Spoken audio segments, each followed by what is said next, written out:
Yes.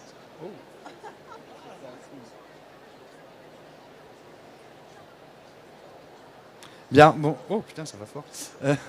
Euh, bonjour à tous, j'espère que vous allez bien. Merci de nous avoir rejoints. Le but de cette conversation, c'est plutôt d'introduire un petit peu l'activité groupe, le marché groupe, comment développer son activité groupe quand on est une agence de voyage qui n'en fait pas forcément.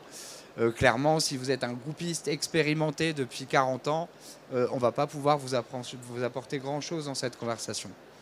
Donc je me présente, moi je suis Jean-Charles Francom, je suis agent de voyage, salarié depuis toujours, et pour longtemps encore je pense. Euh, je fais les deux, groupe et individuel. J'ai commencé plutôt par les groupes, enfin j'ai été commercial Théo, puis après je suis passé sur une activité groupe chez un autocariste, où je faisais du groupe autocar et avion, et puis après il y a eu le Covid, on réfléchit un peu, les groupes ça n'allait pas redémarrer tout de suite. Parce que bon, déjà, première info, hein, les groupes en général, c'est entre 9 mois et 1 an avant départ. Donc quand les frontières ont commencé à réouvrir, bah, il fallait encore attendre 1 an. Donc du coup, je me suis aussi un peu switché aussi sur l'individuel, plutôt en digital sur les réseaux sociaux. Donc maintenant, je mixe les deux. J'ai l'habitude de dire que quand on est un agent de voyage qui fait du groupe, c'est assez facile de faire de l'individuel. Parce que si on sait faire pour 40, on sait faire pour 2, grosso modo. C'est parfois un petit peu plus difficile quand on a une activité individuelle de se lancer sur le groupe. J'ai la chance aussi d'avoir cofondé le helpdesk des pros du voyage, officiel des pros du voyage avec Myriam Thor. Et c'est justement des fois en voyant quelques questions sur le groupe où je me suis dit tiens ça pourrait être intéressant de faire une conversation sur les groupes parce que des fois je vois des questions, voilà j'ai un client, il veut un groupe, qui vous me conseillez pour faire ça? Et souvent j'ai envie de dire bah, le truc c'est que le groupe ça s'improvise pas. C'est-à-dire qu'il faut voir qui on a en face, parce qu'on a aussi maintenant dans le marché groupe beaucoup de tour opérateurs. Si je prends un exemple tout bête, hein, un client va vous demander un club en all-in au départ de Lille ou de Rennes. Vous allez proposer système, enfin le premier réflexe, si c'est du club en ligne, vous allez proposer Fram ou TUI par exemple, mais eux-mêmes ont des commerciaux en direct. Et ces commerciaux directs vont souvent ont des grilles margées à 8%. Donc si vous arrivez avec votre produit pour un premier CE en disant voilà je vous propose le club Marmara mais que vous avez margé à 12 ou à 14, bah déjà vous freinez un petit peu dans votre activité groupe et dans l'image que pourrait avoir le CE. Donc l'idée c'était ça, c'est un peu d'introduire comment développer votre activité groupe. Alors est-ce que là dans le public aujourd'hui, il y a des personnes qui font déjà 100% de groupe, qui font que du groupe? Ok, super. Donc, je ne suis pas sûr qu'on va pouvoir vous apprendre beaucoup, du coup, si c'est votre cœur de métier. Mais on peut toujours apprendre des tendances qu'on vous donnera un peu sur la fin. Donc, j'ai à côté de moi Emmanuel Dupas, qui est aussi ma PDG. Elle n'aime pas que je dise ça, mais c'est la vérité. Donc, qui, elle, a toujours fait du groupe. C'est vraiment son ADN avec son mari David. Ils ont travaillé longtemps chez des groupistes et puis maintenant, ils ont leur propre boîte. Donc, qui, eux, font 100% du groupe. Et on a également Nicolas Williams, qui lui est commercial pour Groupez-vous. Groupez-vous, qui est un groupiste, mais que en B2B. Nous, on vend que en B2C chez Steam Evasion, un peu en B2B sur certains axes, notamment les Philippines. Mais Nicolas, lui, ne vend que en B2B. Et justement, c'est ce que je voulais aussi vous montrer, c'est que quand on démarre en groupe, et c'est le chemin que j'ai parcouru moi, hein, bon, Nicolas a eu d'autres vies, il a bossé dans d'autres boîtes avant qu'on ne citera pas. Mais en tout cas, j'ai bossé avec cette boîte-là aussi. Et un jour, un client me dit voilà, on veut faire un groupe à Bali, en Indonésie. Bon commercial que je suis, je leur dis bah ouais, facile, je vais vous envoyer ça dans 10 jours sans problème. Sauf que bah, acheter en devise, contacter les compagnies aériennes, avoir les stocks suffisants, avoir les options, enfin les délais d'options suffisants, c'était compliqué. Surtout que le client me dit bah il n'y aura pas un groupe, mais il y en aura 3. Donc de 40, on passe à 120. Et là, je me dis, ouais, non, tout seul, c'est un peu chaud. Donc, du coup, il y a aussi des groupistes qui sont 100% B2B et qui sont là pour accompagner justement les petites agences indépendantes qui veulent se lancer sur le groupe. Et ça, je trouve que c'est très bien de mixer entre les deux, c'est-à-dire continuer votre métier d'agent de voyage en produisant vous-même certains groupes, mais aussi de vous appuyer d'autres partenaires, que ce soit Groupez-vous.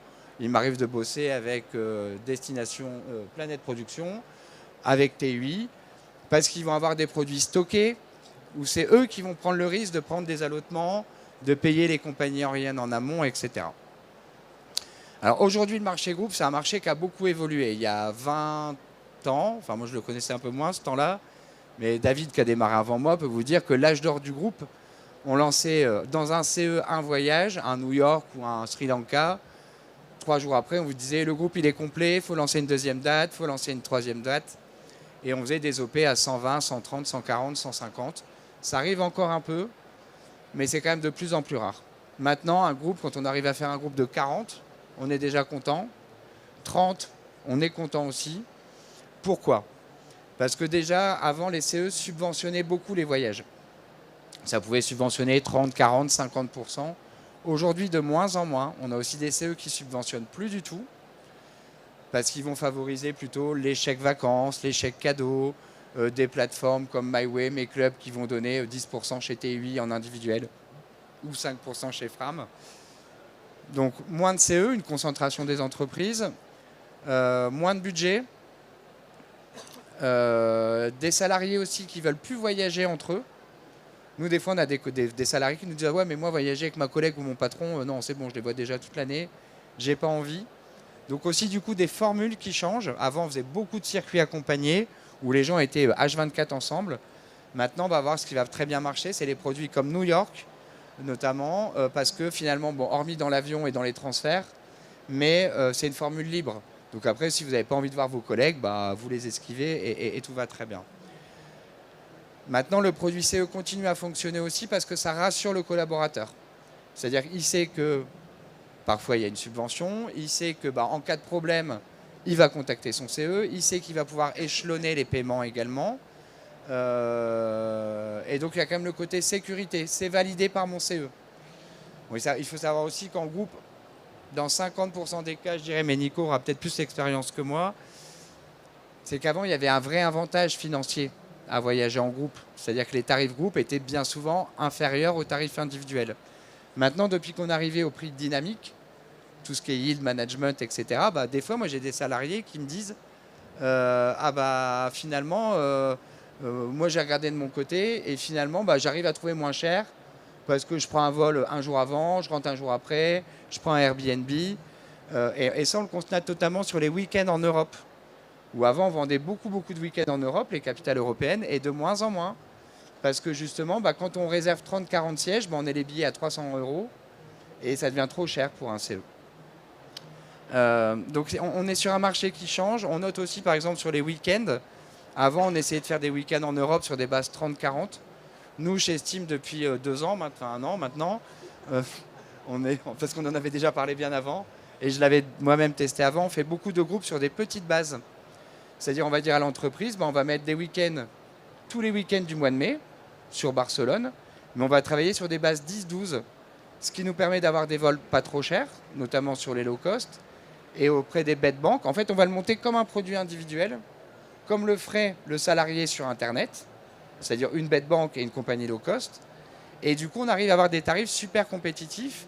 On arrive, nous, maintenant, à sortir des week-ends à 399 ou 499 sur Santorin avec hôtel, avec piscine privée. Et ça, c'est un vrai plus parce qu'on arrive quand même à être compétitif tout en concurrençant un peu Internet. Donc voilà, les tendances, c'est quand même moins de groupes, des plus petits groupes, moins subventionnés.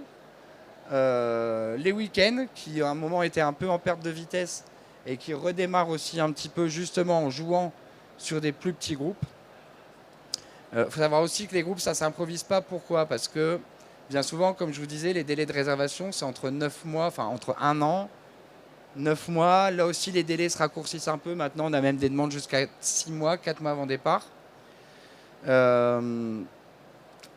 Et comme je disais, vous avez en face une concurrence qui est assez féroce parce que vous avez des agences dont c'est vraiment le cœur de métier de ne faire que du groupe. On peut citer Siltour, enfin, je sais pas, Transunivers, Amerasia, qui eux ont vraiment un vrai business group, c'est leur cœur de business. Et du coup, ils ont des achats très agressifs, ils ont un volume qui leur permet d'avoir aussi des très très bons achats. Donc c'est pour ça que quand vous vous lancez au début dans du groupe, soit vous vous lancez avec des partenaires, des réceptifs avec lesquels vous travaillez déjà en individuel, qui connaissent votre capacité, votre volume, soit n'hésitez pas à vous appuyer d'autres groupistes. Et là, je vais laisser parler Nicolas, Emma viendra part la suite. Je vais laisser parler Nicolas qui va vous présenter, lui, ce qu'est son rôle pour aider les agences. Parce qu'il a vraiment le créneau des petites agences indépendantes, autocaristes. Et moi, il m'a tout appris presque. Bon, ça serait de la prétention, parce qu'il avait déjà de très bonnes bases. Donc oui, moi je suis Nicolas, je suis responsable commercial chez Groupez-vous, donc on est exclusivement en B2B.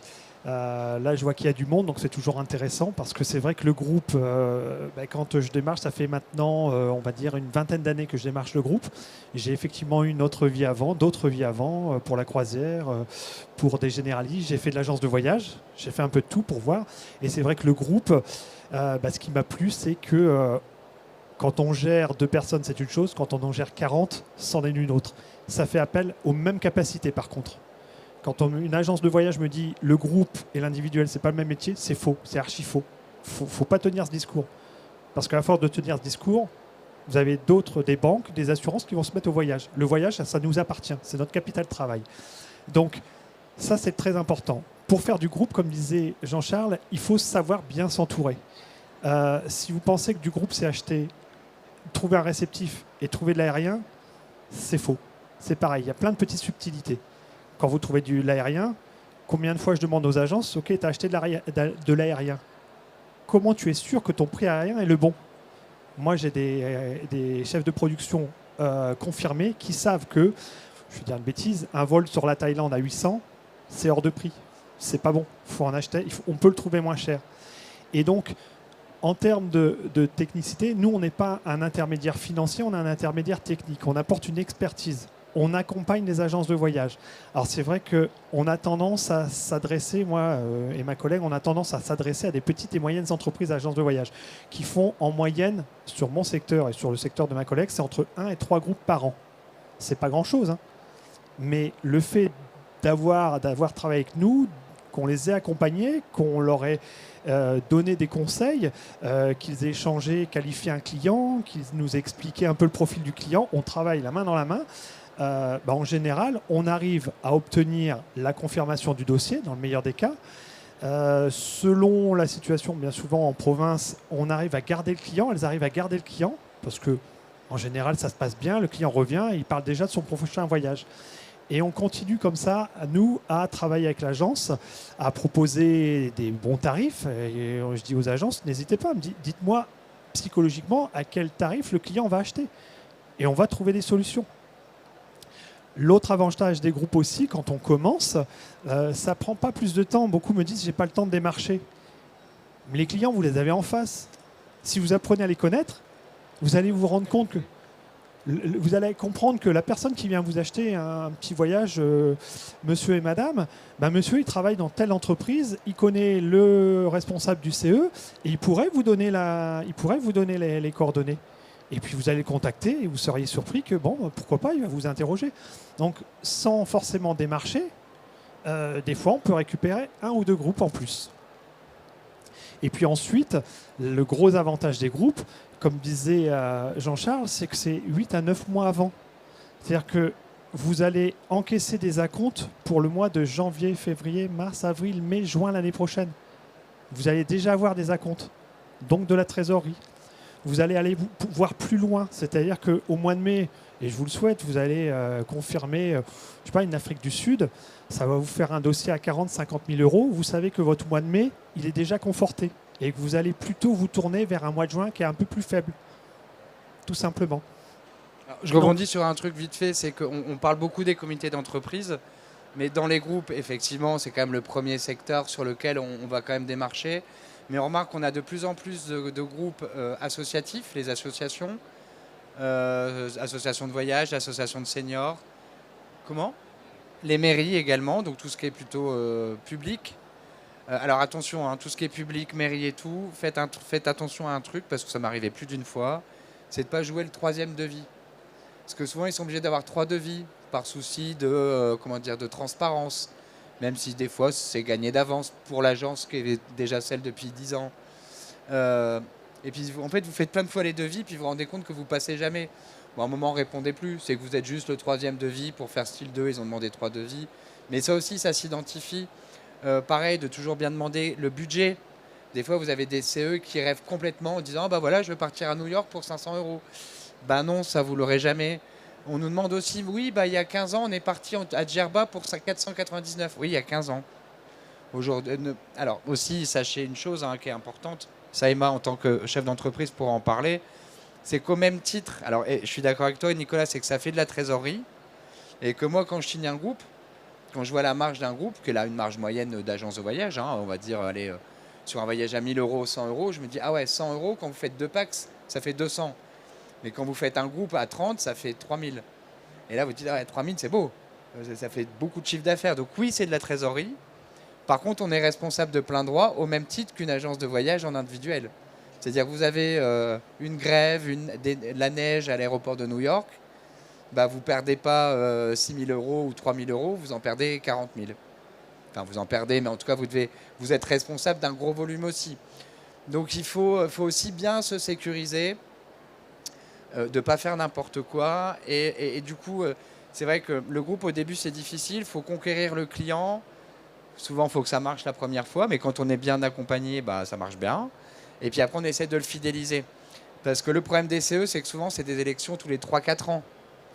Donc vous commencez un travail, et bien souvent, si c'est l'équipe syndicale opposée qui vient au pouvoir, bah, par défaut, ils ne vous choisiront pas vous, même si tout s'est bien passé, mais juste pour dire on ne va pas faire comme l'autre syndicat, et bah, vous serez désélectionné. Donc on peut pas, enfin moi pendant longtemps, et encore maintenant malheureusement, j'ai mes 5-6 petits CE qui me suivent depuis 15 ans.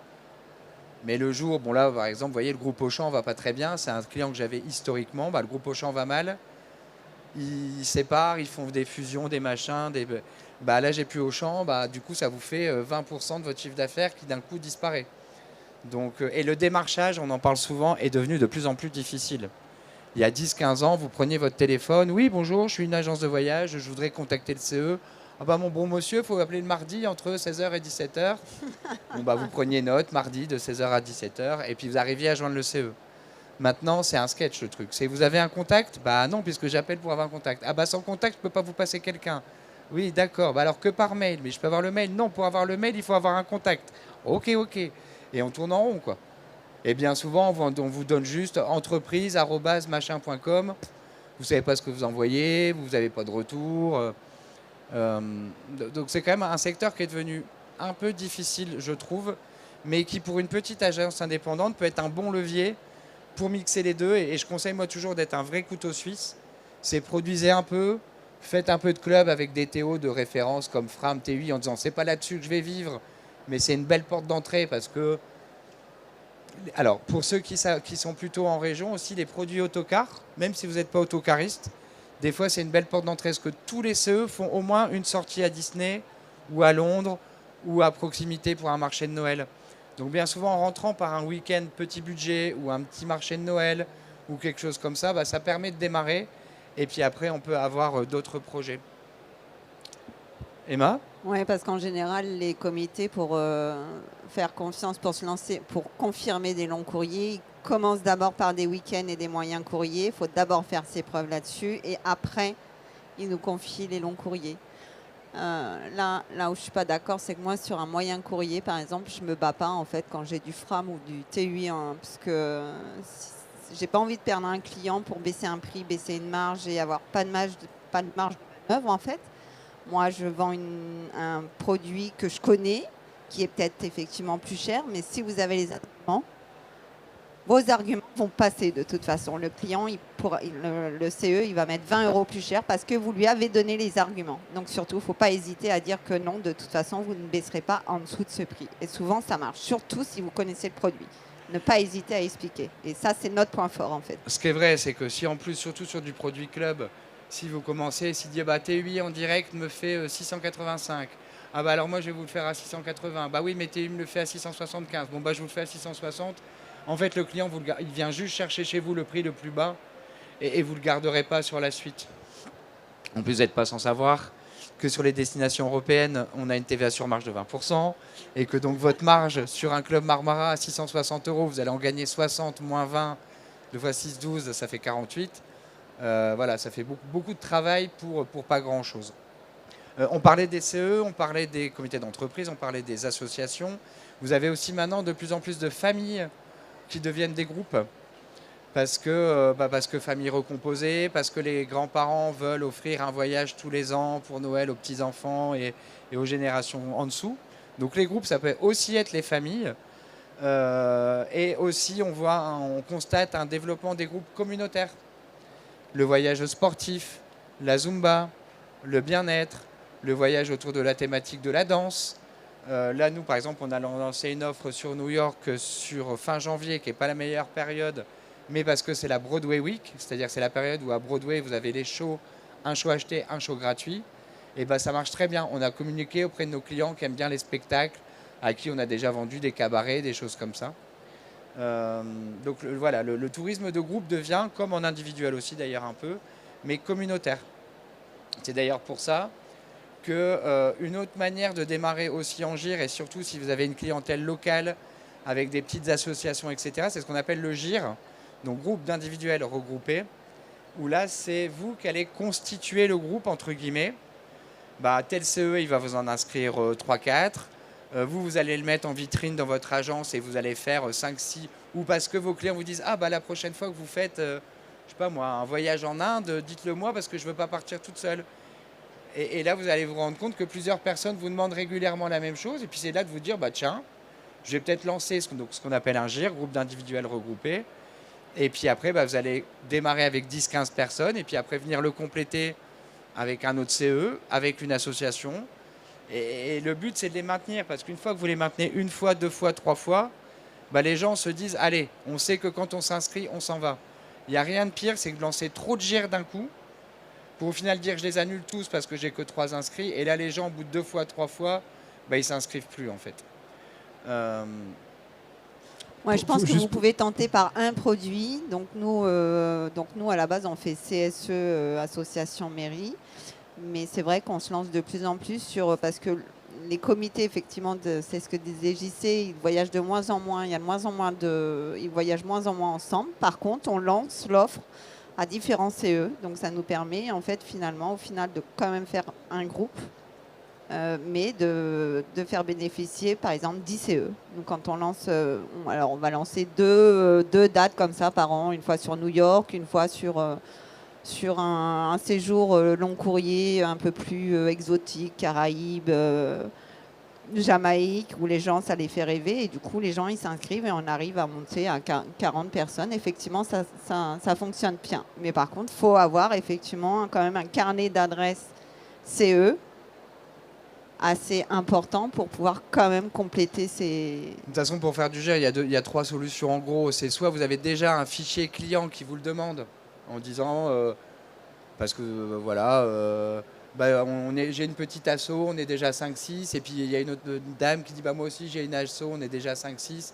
Là, vous pouvez tenter. Deuxième chose, c'est vous avez déjà une assise d'un CE qui vous disent nous on lance un New York ou on lance tel produit, on n'est que 20. Et vous savez que déjà à 20, le projet il est viable et il peut partir, et c'est vous qui allez compléter en mettant soit en vitrine, soit en communiquant auprès de votre base de données.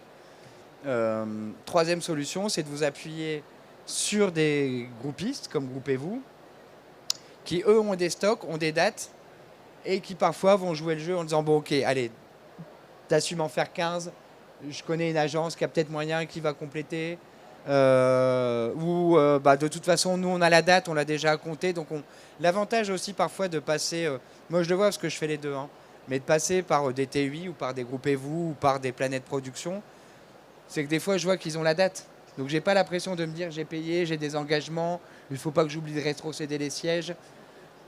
C'est que voilà, ils ont la date. Et des fois ils nous appellent en disant bon alors tu as des inscrits parce que j'ai une autre agence qui aimerait bien se positionner dessus. Nico attends pour l'instant. Par contre des fois je lui dis Nico j'ai que 2 inscrits, laisse tomber, vas-y reprends la date et puis vends-la à quelqu'un d'autre parce que c'est lui qui est engagé finalement. Alors, je vous rassure, quand vous êtes... on vous suit. Là, on vous suit, par exemple, si vous avez pris 20 places, à un moment, on va vous dire, attention, là, en ce moment, on a des départs sur la Thaïlande. On appelle nos agences en disant, attention, il va falloir que tu rentres dans un certain nombre de places. Soit le but de vous faire du groupe, c'est bien, mais c'est encore une fois de vous suivre. De vous dire, attention, tu as encore 3 jours. Au bout du 3e jour, il faut arrêter. et prendre une décision. Là, on a ça. Là, actuellement, je prends les petites remarques qu'on fait aux agences, c'est les devises. Là, actuellement, il y a des agences qui sont très contentes parce qu'on les rappelle en disant, écoute, il y a 6 mois, au début, je t'ai proposé de bloquer le dollar. Elles ne l'ont pas forcément fait. Et puis là, on est passé d'un 1,05 à 1,18. Donc là, on est en train de voir certaines agences, on leur propose, on leur dit, voilà, si tu bloques aujourd'hui pour des départs 2025, on a des réductions entre 50 et 60 euros. On est groupiste, on joue la transparence, on pourrait ne rien dire.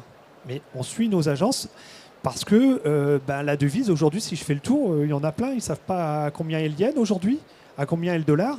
Et en une journée, vous pouvez gagner ou perdre 20 euros. Nous, on est là pour ça. Donc on vous accompagne dans ce sens. Et puis on a aussi des comptes en yens. Je pense que Steam aussi, vous avez des comptes en yens ou des comptes en devises. Certaines devises, bien souvent, c'est le dollar.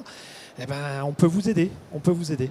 C'est pas simplement vous dire vendez le groupe, c'est vraiment vous accompagner et vous faire des petites remarques ou vous donner des petits tips pour vraiment optimiser votre marge et gagner la confiance du client et surtout vendre tout simplement. Et surtout, ne vous dites pas que quand vous êtes face à du TUI, quand vous êtes face à du SEAL-Tour, quelle que soit la taille de l'agence, on en a fait passer.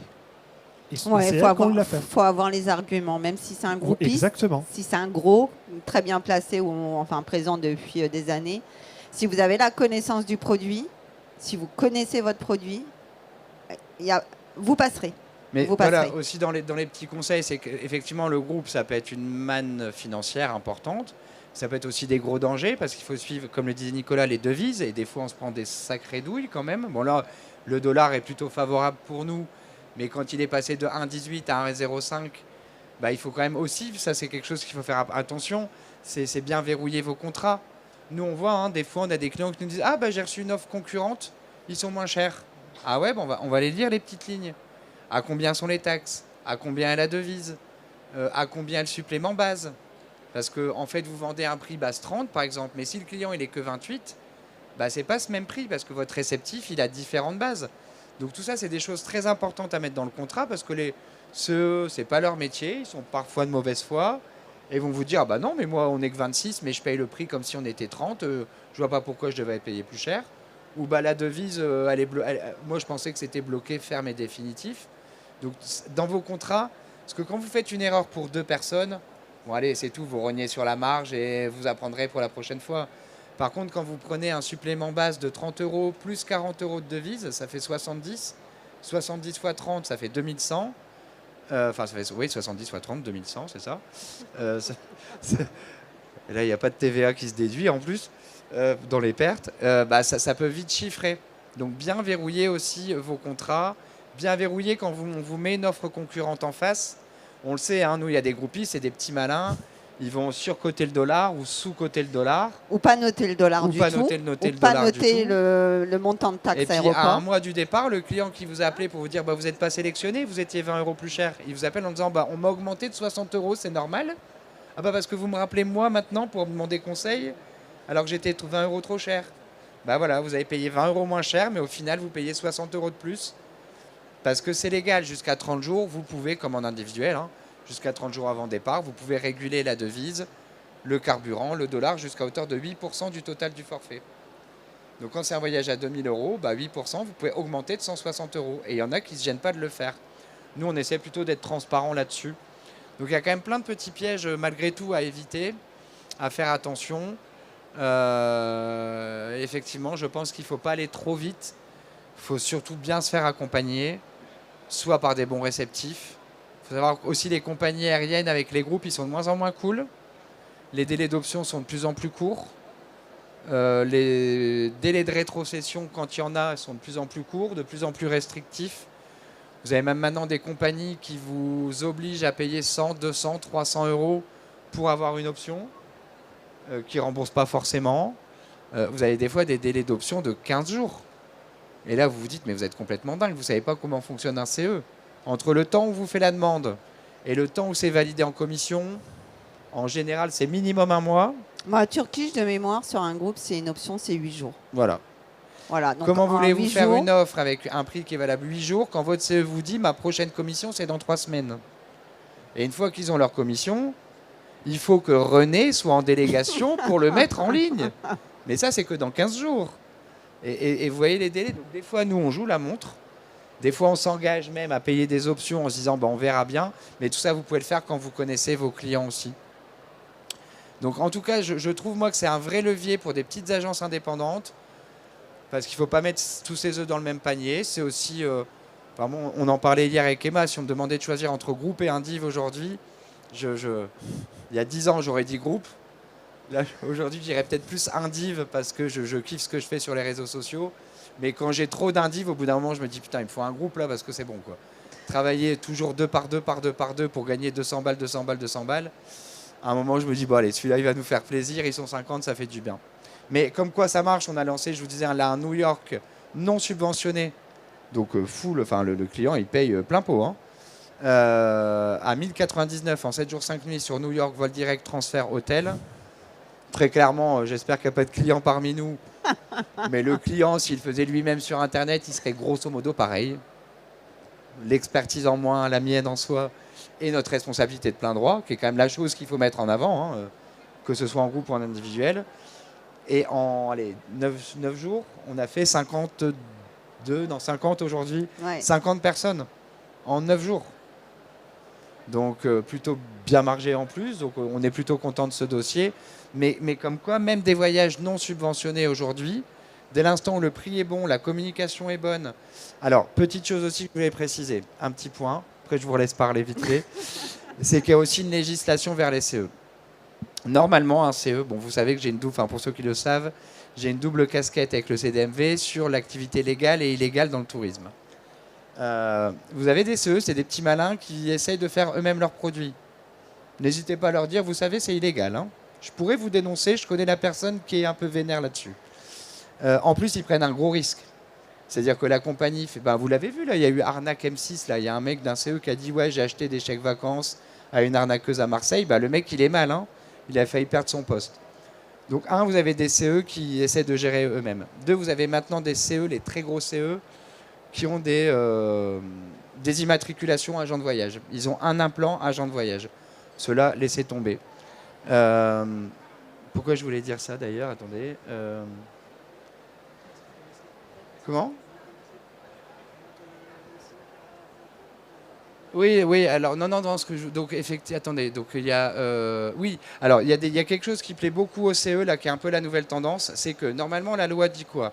Dit que si un CE encaisse l'argent de ses salariés, parce que souvent le CE vous dit les salariés nous payent à nous et nous on vous paye agence. Le CE qui fait ça, c'est la norme globale, hein, mais le CE qui fait ça, entre guillemets, se substitue à l'agence de voyage. Donc c'est-à-dire qu'en cas de litige, en fait, le voyageur, le salarié, la première personne vers qui il doit se retourner, c'est son CE.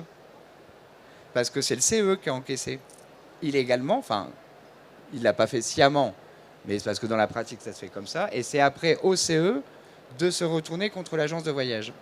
Donc on a quand même de plus en plus maintenant de comités d'entreprise qui nous disent, écoutez, on vous laisse gérer.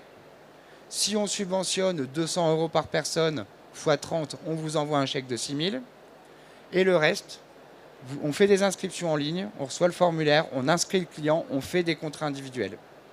Et ça, c'est tous des petits plus que vous pouvez aussi apporter à vos comités d'entreprise.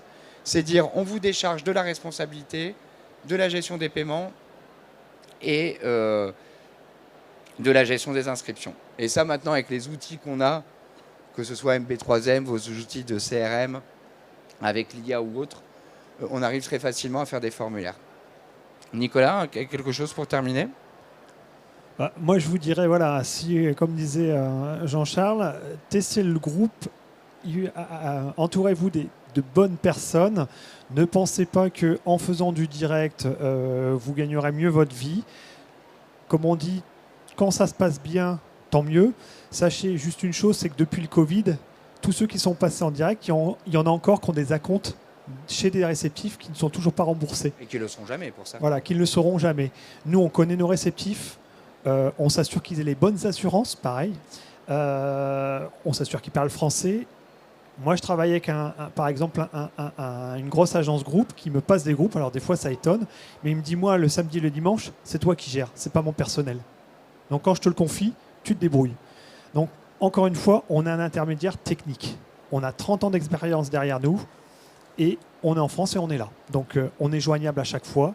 Donc je pense que c'est un gros point. Mais testez le groupe. Franchement, testez le groupe. Et puis surtout, step by step, n'allez pas trop vite, je pense.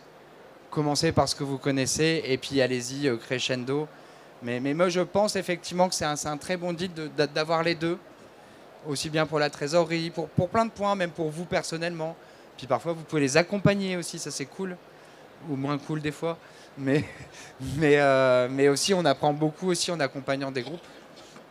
Donc c'est vraiment un créneau. Et on remercie aussi Céline de Tourmac d'être là parce qu'on est un peu souvent, nous les métiers de groupistes, on est un peu les abandonnés de la profession. On n'a pas le droit au challenge. Ah bah t'as fait des ventes de groupe, bah ça compte pas dans le challenge de tel Théo parce que c'est que les ventes individuelles. Ouais mais non mais je t'ai quand même vendu quoi. Sauf que je t'ai vendu 30 fois. Oui mais ça rentre pas parce que c'est du tarif groupe. Bah ouais mais tu marches quand même sur le tarif groupe mon gars. Donc, mais on est souvent un peu les oubliés du métier. Quand on demande des gratuités, bah ouais mais t'es pas agent de voyage. Bah non je suis groupiste. Mais c'est la même chose. Donc voilà, c'est un métier qui est assez méconnu mais qui est passionnant en tout cas. Emma, un mot de la fin? Bah ouais, moi je dirais si vous vous lancez, lancez-vous sur des produits que vous connaissez. Et après, si vous avez des demandes sur d'autres destinations, passez par Groupez-vous ou d'autres agences qui sont spécialisées là-dessus, qui connaissent bien leurs produits, qui vont un peu vous prendre en charge au départ avec, parce que moi je suis pas d'accord avec Nicolas, la gestion technique groupe, elle est bien particulière. Ouais, c'est pas aussi. du tout comme de C'est un peu l'individuel. plus compliqué, ouais. C'est du 120 Surtout quand jours, ça du va mal. 90 jours. C'est qu'en plus, vous devez adapter vos conditions de contrat à chaque compagnie aérienne. Quand on voit que Transavia aujourd'hui sur du groupe, ils viennent de nous changer toutes les conditions avec des soldes à 30 jours, des soldes à 60 jours, pardon. Donc ça veut dire qu'il faut revoir à chaque fois et être bien vigilant sur toutes vos conditions, sur chaque contrat, sur chaque compagnie aérienne qui vous envoie, parce que c'est vraiment du spécifique.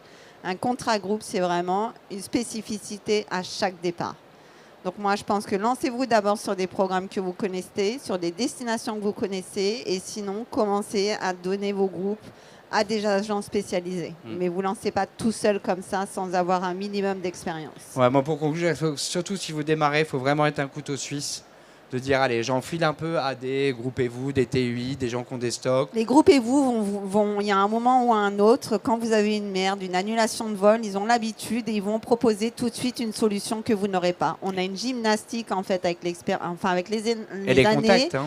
On a les contacts et on a l'expérience, et on a la gymnastique et on a les réflexes que vous n'aurez pas en tant que petit nouveau, je dirais, sur le secteur. Quelques petites tendances, allez, pour donner quelques tips quand même, qui marchent bien. New York marche toujours très très bien en comité d'entreprise. Et depuis des années, et même depuis l'élection Trump, où on nous dit les États-Unis sont en shutdown tout complet, ça marche toujours très bien en comité d'entreprise. La Laponie est un produit qui marche très bien en groupe. Nous, on a fait une très très belle année sur Santorin, parce qu'on va le vendre hors saison, hors juillet-août. On va le vendre en mai, on va le vendre début juin, on va le vendre en septembre-octobre. L'Asie marche très bien, Vietnam, Thaïlande fonctionne très très bien. Ça c'est vraiment du terreau fertile, je dirais, pour les groupes. Ne cherchez pas non plus à faire trop original. Les capitales européennes, si vous fonctionnez sur des petites bases, fonctionnent très bien aussi. Le Canada marche très bien en groupe également, Canada été comme Canada hiver, qui peut être le pendant un peu de la Laponie. Voilà, en gros, après ça ne veut pas dire que les autres ne marchent pas, hein. Mais grosso modo, nous, ce qu'on voit, ce qui fonctionne quand même bien, l'Inde aussi fonctionne bien, parce qu'on a des tarifs assez compétitifs. Voilà, c'était les petits tips. Merci pour votre... Oui, Marion, excuse-moi. Ouais. Merci, c'était très intéressant. J'avais 2 questions pour vous. Tu m'entends pas? C'est très intéressant, mais c'est vrai que ça fait peur quand on vous écoute, et c'est en même temps... J'en suis attirée aussi, parce que moi, j'en fais pas du tout du groupe. Et je me dis, waouh, j'ai envie un peu et pas envie en même temps. Et je me dis, quand on répond à un appel d'offres, est-ce qu'on est en droit de demander qui est en face de nous, à quel prix, pour savoir un peu où est-ce qu'on se situe, ou ils nous le diront jamais? Ça, c'est... Alors, c'est ma première question. Et ma deuxième question, c'est est-ce qu'en faisant du groupe, vous arrivez quand même aujourd'hui à avoir un peu des produits un peu authentiques, pas forcément de rentrer dans du surtourisme, et de proposer des choses qui soient quand même sympas dans le groupe, où on va pas se retrouver dans forcément du tourisme de masse? Je sais que c'est un peu... Alors, pour répondre à la première question, les comités d'entreprise, il y a une loi qui est passée. Normalement, il y a un appel d'offres qui est fait à partir c'est 30 000 euros. Quand leur voyage dépasse 30 000 euros sur la globalité, ils sont obligés de faire un appel d'offres. Appel d'offres veut dire 3 agences. Après, Au-delà de 30 000 euros. Ouais. Plus de 30 000 euros, si les voyages demandés sont plus de 30 000 euros, ils sont obligés de faire un appel d'offres. Alors, il y a les appels d'offres bidons. Moi, par exemple, j'ai des clients fidèles depuis 10 ans. Vous pouvez les appeler, hein. Ils sont chez moi. Donc, ils vont faire un appel d'offres. Ils vont avoir 3 devis. Vous pourrez faire des devis pendant 10 ans. Ils seront toujours chez moi. Mais la loi fait qu'ils sont obligés de demander des devis. Après, vous dire que vous aurez la réponse, non, vous n'aurez jamais la réponse. Donc ils vont jamais vous dire, Non. effectivement, on a tué qui nous a fait une Non, proposition. vous allez recevoir un mail en disant vous n'êtes pas retenu. Point. Ah ok. Ah, Donc, ils vont juste pas vous ça. dire, on a telle offre à tel prix. Non. Et donc vous savez pas qui vous avez en Non. face. Ah ouais, c'est donc vraiment un peu. Non, Je nous, il y a- joue la nous, il y a- souris, nous, il y quoi. a des clients, tous les ans, ils nous envoient leur appel d'offres et on ne répond plus. Et ils nous appellent en disant bah, vous répondez plus. Bah non, je réponds plus. Ça fait 10 ans que tu me sollicites, ça fait 10 ans que je ne suis pas retenue. J'ai fait 4 devis. Et à un moment, tu travailles toujours avec un tel. Bah, reste avec un tel. Sauf qu'à un moment, en fait, ils sont coincés. Parce qu'au final, ils doivent avoir 3 devis. Finalement, ils n'en ont qu'un. C'est celui de leur agence habituelle. On va pas se mentir, hein, quelques CE et parfois tout ce qui est plutôt public, donc conseil général, conseil régional, conseil général. Moi, il m'est déjà arrivé de ne pas passer alors que je sais que j'étais bien moins cher que l'offre concurrente. Et là, voilà. Et après, quand vous suivez un peu le mec, vous voyez que le mec, il est au Canada, en motoneige, avec votre concurrent. Et là, vous avez compris qu'il y a des petits arrangements entre amis. Donc, c'est pas toujours hyper transparent, surtout dans le public d'ailleurs, plus dans le public que dans le privé. Et pour répondre à la deuxième question avec le tourisme un peu plus durable, éco-responsable, etc., je vais être très franc, tu sais, je suis franc sur le sujet. Aujourd'hui, j'ai aucun CE, et on va vous raconter une petite anecdote qu'on a vécue avec Emma à l'île Maurice il y a 2 ans. Ils ont tous une politique RSE, c'est tout très beau sur le papier, mais au moment de partir, ils s'en calent royal. Tout ce qui compte, c'est le moins cher, le all-in, le vol direct, le bagage en soute. Ils nous demandent une politique RSE quand une grosse société qui produit des avions, qui fabrique des avions, nous demande un week-end en 5 jours, 4 nuits. Et pour la petite histoire, il y a deux... Et ils nous demandent, nous, petite agence de 2, 4 ou 6 millions d'euros, quelle est notre politique RSE? Donc déjà, moi, je ne réponds pas sur des week-ends, hein, voilà, parce que ce n'est pas ma politique et je trouve que d'autres gens le feront mieux que moi. Mais oui, on arrive à se positionner sur... Enfin, je sais que je ne cherche pas un prix, en fait, je cherche des prestations qui vont correspondre... surtout... moi, je cherche toujours des prestations que d'autres concurrents ne proposent pas. Voilà. Donc, par exemple, moi, ma destination aujourd'hui, je suis très bien placée sur les Philippines. Bah, je vais travailler avec des hôteliers locaux. Je vais proposer des excursions que tout le monde n'a pas. Hein. Je vais proposer une nuit supplémentaire ici. La démarche vient de toi, en fait. Donc, en fait, c'est des... En connaissant mon produit, même si je suis plus cher, bah oui, j'arrive quand même à me démarquer et j'arrive quand même à faire des produits que d'autres... Mais c'est ça, Et à le vendre du coup aussi. Et à le vendre. Mais il faut que la différence vienne de toi. Moi, j'ai très peu de clients qui me disent on veut un produit avec des toilettes sèches, à l'électricité solaire... ou quand tu le trouves et que tu l'as beaucoup plus cher, ils vont te dire le Club Marmara, finalement, c'était pas mal. Okay. Par exemple, pour te donner une idée, tu peux vendre l'Asie, tu proposes du Cathay et finalement, pour te démarquer de la concurrence, finalement, tu vas tu vas faire un transit de 8 heures sur Hong Kong, tu prends un prestat, tu leur fais faire un tour de ville, un déjeuner, et tu arrives à te démarquer comme ça, en fait, au final, au même prix que la concurrence. Donc, mais je pense que là, la question était plutôt tournée, parce que Marion a une démarche aussi éco-responsable, etc. On a quand même très peu de CE qui nous demandent. Et alors, pour la petite Après, anecdote... le groupe, honnêtement, moi, je suis honnête avec toi. Hein, c'est difficile quand tu as des gros groupes, en fait, tu peux pas les mettre dans des petites structures. D'accord.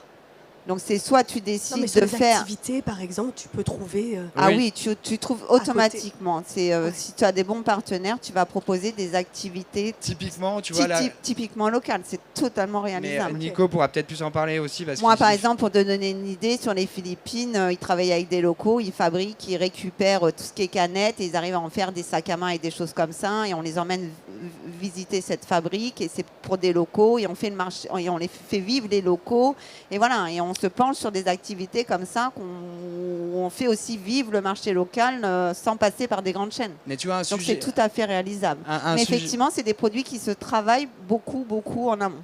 Un sujet, Nico peut en parler sur la Thaïlande. C'est que moi, j'en ai pas vendu là depuis 2 ans, mais quand je vendais de la Thaïlande, c'était toujours un casse-tête pour moi sur un truc tout con, hein, le Thaïlande classique, mais de me dire je mets les éléphants ou je mets pas les éléphants. Bah, moi, je t'aurais dit, bah non. Et bah quand tu mets pas les éléphants, t'as la moitié des gens qui disent bah je m'inscris pas, il y a pas les éléphants. Parce que Ouais. pour moi, je vais pas en Thaïlande sans voir un orphelinat d'éléphants. Donc du coup, tu Ouais. dis bah la fois d'après, je mets les éléphants. Et là, t'as l'autre moitié du ceux qui dit mais c'est scandaleux, vous mettez des éléphants dans votre programme. Bah ouais, mais je fais quoi en fait? Ouais, mais du coup, t'essaies pas de te démarquer justement en disant j'ai une offre qui est quand même plus qualitative Bah comparée. t'essayes, mais t'auras t'as toujours toujours. des pour et des contre. Tu sais, c'est comme quand je fais une offre New York hein, en ce moment Oui, sur c'est les sûr. réseaux sociaux. C'est vous êtes un terroriste, vous adorez Trump. Mais mon gars, déjà arrête de boire du coca, vends ton iPhone et après tu me parleras de Pas Trump. mal, pas mal. Mais tu vois, enfin, t'auras toujours, en fait, c'est très délicat. Et pour la petite histoire, et après on va en recess, parce que peut-être qu'on a fini le temps, mais on était à Maurice, on fumait une clope à la sortie de l'hôtel, parce qu'on ne pouvait pas fumer pour pas déranger les gens, machin. Et on parle avec un gars qui dit, ah bah moi, on est à Maurice pour 4 nuits. Je dis, putain, déjà, nous, on est pour 5, on est du tour. Parce qu'il faut quand même dire qu'on a une hérésie dans notre métier, c'est qu'on a quand même le métier qui déplore l'écologie, machin, et on part 3 jours à Maurice faire un séminaire, quand même. Faudra qu'on m'explique un jour le truc. Bon, moi j'aime bien y aller 3 jours, il n'y a pas de problème, mais je ne me milite pas pro-écolo. Et on lui dit, ah ouais, putain, 4 jours à Maurice, mais c'est quoi? Bah, c'est un voyage de récompense pour les meilleurs vendeurs de la boîte. Et je le dis, mais on leur dit, mais vous n'avez pas une politique RSE? Il me dit, bah si, c'est moi le président de la commission. Et je lui dis, et ça vous gêne pas un moment? Il dit, bah non, l'année prochaine, on fait 3 nuits à Bangkok. Ok. Donc tu vois, il y a quand même ce double discours de on est RSE, ma politique, machin. Et puis quand c'est pour toi, bah... Je sais que tu m'entends toi là-bas, Myriam. Mais c'est vrai que c'est très, très... Alors moi, je suis pas le plus sensible, tu sais, là-dessus. Enfin, j'entends tout ça, je veux bien. Mais le problème, c'est que dans la réalité des faits, pour l'instant, ils sont pas hyper sensibles là-dessus, quoi. Malheureusement, hein, mais ils sont pas... Alors le truc qu'on a fait, à mon petit niveau, parce que j'ai bien écouté Myriam, c'est que maintenant, mes New York, et ça m'arrange, je l'ai fait en 5 nuits et puis en 3. C'est-à-dire, avant, je faisais des 5 jours, 3 nuits. Après, j'ai dit, allez, écologie, 6-4. Maintenant, 7-5. Bon, ça m'arrange, plus de marge, meilleur panier moyen. Mais j'essaye. Mais à un moment, j'ai pas des CE qui peuvent partir 3 semaines pour faire du slow tourisme en Pologne, quoi. Tu vois, ils veulent aller en Pologne, ils veulent aller 4 jours et ils vont pas poser 3 semaines pour aller en train et en vélo. C'est une réalité du marché aussi, tu vois. Mais c'est la même chose que nos clients indives, hein, finalement. Après, ce qu'on peut faire, nous, ce que l'on fait aussi, parce que le client, il dit, ah ben, je veux l'éco-tourisme, je veux tout ça. Nous, on lui demande ce qu'il attend de son voyage. Parce qu'on peut vendre un peu, dire, bah, tiens, je vais te faire un petit peu de... Alors, tu vas aller un petit peu de toilette sèche. On leur dit, vous, qu'est-ce que vous attendez de votre voyage? C'est quoi votre profil? Et on a eu des infirmières. On leur a dit, bah, écoutez, on a une idée pour vous. On a fait acheter des kits hygiène dans certains pays. On les implique un peu plus. Avec l'agence, on les implique un peu plus dans le voyage. Et au final, il va y avoir 1 ou 2 touches. Ce côté un peu RSE, etc. La transition, elle ne se fera pas de 0 à 100 comme ça. Tout doucement, elle va se faire, tout doucement. On est français, il ne faut pas l'oublier. Il faudra du temps pour passer à tout ça. Mais elle va se faire. Mais si on implique les clients, vous allez voir, eux, ils commencent à réfléchir et à donner aussi des idées. Et on en parle entre nous. Et comme disait Jean-Charles, à 40, vraiment, il ne faut pas rêver, quoi. À 40, il y a des choses que vous ne pouvez pas faire. Avec des petits groupes, comme Festim, bah, des fois, on peut en parler encore entre nous, faire des petites choses, des touches. Éco, on a fait de l'agriculture, mais on ne peut pas faire du 100%, c'est pas possible. Après, tu vois, à notre petit niveau, sur Maurice, bah, si on peut privilégier les hôtels Attitude, je pense que tu connais leur concept, etc., avec le recyclable, pas de sachets plastiques. Si on peut placer si ça passe en prix, tu proposes ce type d'hôtel. Des hôtels d'attitude. En fait, c'était plus ça ma question. C'était plus, est-ce que Oui, vous arrivez à avoir bien sûr. des petites structures plutôt que Bien d'hôtels de 1000 Mais parce que chambres, en fait. j'adhère beaucoup à l'idée d'attitude, c'est que c'est pas c'est de l'écolo, mais pas subi. Ouais. Enfin, tu vois, c'est Oui, en fait oui, moi oui. qui j'y suis allé et je suis pas le méga écolo, mais en fait je l'ai pas subi. C'est juste que mon verre, il était fait avec des canettes récupérées sur la plage et j'ai trouvé les verres très beaux. J'avais pas de sac plastique dans ma poubelle, c'était un sac en tissu. J'allais chercher mon café en vrac à la boutique et j'ai trouvé ça génial. Mais on m'a pas dit Jean-Charles, faut que tu pédales pour que tu aies de la lumière dans la chambre. Tu vois ce que je l'ai pas subi. C'est le concept qui faisait que, en fait, c'est de l'impact positif et non pas de l'éco-responsabilité. Sinon, j'ai déjà moi un problème avec éco-responsable. Oui, oui. Parce que si tu l'es pas, tu es irresponsable. Bah non. Je suis plutôt pour un tourisme à impact positif. Et ça, effectivement, mais comme j'ai toujours dit, ça doit venir de l'industrie. Moi, je veux bien hein, des avions plus propres et tout, mais c'est pas moi qui vais les construire en fait. Hein. Ouais. Tu vois, Non, je c'est sûr. c'est Après, je m'imaginais plus sur des groupes. Au lieu de faire tout à 60, tu peux scinder le groupe en Bien 3. sûr. Notamment la Laponie, je connais bien, mais tu peux leur faire la motoneige pendant que les autres font du Bien chien de sûr. traîneau et de la raquette. bien sûr. Ça permet de pas être tous ensemble. Au final, d'avoir un mais impact. au final, tu auras quand même une consommation de 60. Ouais, mais peut-être pas tous. T'as pas ce sentiment Je d'avoir suis les d'accord avec 60 au même endroit. Bien sûr. Ouais, Donc, par- alors Après- peut-être certains vont le faire, je sais pas. Ouais, mais tout à fait. Mais ça, c'est faire trop idéaliste. partir. Non, c'est pas ça. C'est si tu peux scinder, faire 20, 3 fois 20. Par contre, Il ton vaut prix mieux faire base 2 fois 20, 30. ton prix base 20, il sera pas du tout le même que si tu fais un prix base Non, 4. mais tu peux le négocier avec ton prestat, dans le sens où, non, ça Pas, marchera pas, pas comme pour ça. tes transferts, Ben etc. en non, fait. tu as ton transfert, ton bus. Ah ouais. Ton bus te coûte cher. Donc ton bus, À la qu'il limite, des soit fois- 40 ou qu'il soit Ah oui, mais avec le bus, 18, ok, ah oui. Mais ton sur bus 60, tout de suite, ton guide, il te coûte, s'il te coûte 300 € par jour, ben, ton mais guide, là aussi, il c'est va un te calcul coûter, à faire. Bah, on a typiquement le cas avec Nicolas, on a fait un Vietnam. On était 40, je sais plus combien, 40. Ouais. D'un coup, j'ai eu 43 et Nico me dit bah ouais, mais 43, je dois mettre un deuxième bus. Et là, du coup, ce que j'achète, je sais plus combien, 1500 €, tu vois, bah sur une base, donc du coup, deux bus de 20, un de 21, un de 22, et bah ce que j'achète 1005, je l'achète 1650. Donc limite, je croise les doigts que mon client annule deux. Non, Nico a fait un super geste. Nico, il a dit je prends en charge. Bon, la différence n'était pas de 150 balles non plus, mais Nico a dit allez, on prend en charge. Parce que lui aussi, il me sous-doit tout. Non, je rigole, c'est pas vrai. mais des fois, il vaut mieux faire 2 fois 30 qu'un Ouais. groupe de 60. Parce que tu auras tes sièges moins chers, parce que tu vas utiliser tes bases à plein pot. Mais là aussi, c'est une logique en fait. Mais on est là pour t'aider, Marion. On se connaît bien en plus. Hein, Mais donc s'il y a on peut- besoin, ouais, on est. On peut t'accompagner, Nicolas aussi, moi aussi, Emma aussi. Est-ce qu'il y a d'autres questions? On a été un peu long. Oui? Ah non, il n'y a pas de question.